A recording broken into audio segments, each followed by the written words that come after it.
Assalamualaikum warahmatullahi wabarakatuh. Selamat datang teman-teman semua di video Matek edisi pertama. Jadi dalam konten video ini saya akan mencoba membahas beberapa tema di dalam kajian ilmu matematika ekonomi, dan konten ini saya beri nama video Matek ya. Jadi Matek itu adalah singkatan dari matematika ekonomi. Dan pada video pertama ini saya akan bahas tentang apa itu matematika ekonomi. Jadi masih pengantar ya sifatnya. Dan sebelumnya teman-teman bisa lihat dan akses video ini di link berikut di s.id/videomatek1, dan juga materi bisa di-download di s.id/materi-matek. Oke, nah referensi yang saya gunakan adalah buku dari Alpha Chang dan Kevin Wainwright, yaitu dengan judul Fundamental Methods of Mathematical Economics edisi keempat tahun 2005 ya. Jadi teman-teman nanti kita bisa belajar bareng bersama-sama bahas buku berikut. Oke, langsung aja. Jadi sebenarnya apa sih matematika ekonomi itu? Nah, matematika ekonomi bukan merupakan cabang ilmu tersendiri di dalam ilmu ekonomi ya. Jadi berbeda dengan misalnya makro, mikro, perdagangan internasional, ekonomi pembangunan ataupun ekonomi moneter dan lain-lain.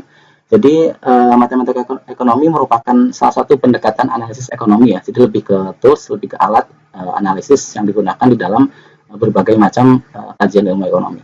Nah, matematika ekonomi juga menggunakan simbol-simbol matematis dalam menyatakan permasalahan dan solusinya. Misalnya, teman-teman mungkin pernah dengar sebelumnya sama dengan, tidak sama dengan, lalu ada sigma dan lain-lain ya.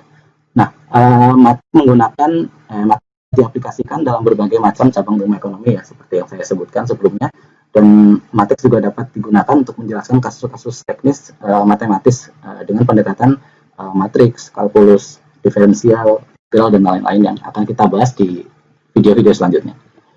Nah, jadi selanjutnya non matematika ekonomika dibandingkan dengan matematika ekonomika ya. Jadi mungkin perlu teman-teman tahu juga kalau dalam ilmu ekonomi terdapat 3 macam analisis yang dapat dilakukan, yaitu menggunakan narasi, menggunakan grafis, dan juga menggunakan pendekatan matematis. Nah, pada pendekatan matematika ekonomi, asumsi dan kesimpulan dinyatakan dalam simbol-simbol matematis ya, atau persamaan, dan bukan merupakan kata-kata.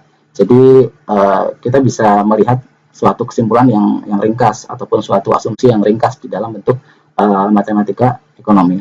Nah, juga sebagai pengganti logika non matematik, pada matematika ekonomi banyak digunakan dalil-dalil matematis dalam suatu pembahasan. Nah, contohnya ini, di sini adalah sigma TI di mana I sama dengan 1 hingga N ya. Ini berarti kita ingin melihat konsumsi orang pertama hingga orang ke N. Nah, kalau dinarasikan dalam bentuk narasi, ini akan menjadi sangat panjang ya. Jadi jumlah konsumsi orang pertama ditambahkan dengan jumlah konsumsi orang kedua dan seterusnya. Jadi menjadi lebih ringkas. Dan ini juga ada contoh lain di mana ini adalah Y sama dengan himpunan X, di mana X adalah lebih besar dari 1 dan juga lebih kecil dari 10. Ini juga akan menjadi lebih singkat daripada ditulis dalam bentuk tulisan atau narasi. Nah, namun sebenarnya pilihan antara logika non-matematika dan logika matematika bukan merupakan suatu pertentangan ya. Jadi bukan merupakan persoalan yang penting. Justru saling melengkapi satu sama lain. Namun matematika ekonomi mempunyai keuntungan karena dapat memaksa para analis untuk membuat asumsi-asumsi yang jelas dan ringkas pada setiap pembahasan. Nah, kelemahan analisis menggunakan non-matematika ekonomi ya. Di sini saya memberikan satu contoh, yaitu terdapat penyederhanaan asumsi ya. Contohnya di dalam pembahasan kurva indifferent, mungkin teman-teman yang sudah pernah belajar kurva indifferent. Jadi kurva indifferent adalah kurva yang menghubungkan titik-titik kombinasi dari sejumlah barang tertentu yang dikonsumsi dan memberikan tingkat kepuasan yang sama ya. Jadi konsumen berada dalam keadaan indifferent untuk mengkonsumsi barang apapun yang tersedia. Nah, dalam pembahasan kurva indifferent ini secara grafis hanya diasumsikan terdapat 2 barang. Nah, ini saya berikan contohnya apel dan pisang. Memang keterbatasan grafis hanya tersedia dua barang. Nah, pada kenyataannya barang yang dikonsumsi manusia itu kan sangat banyak, tidak hanya 2.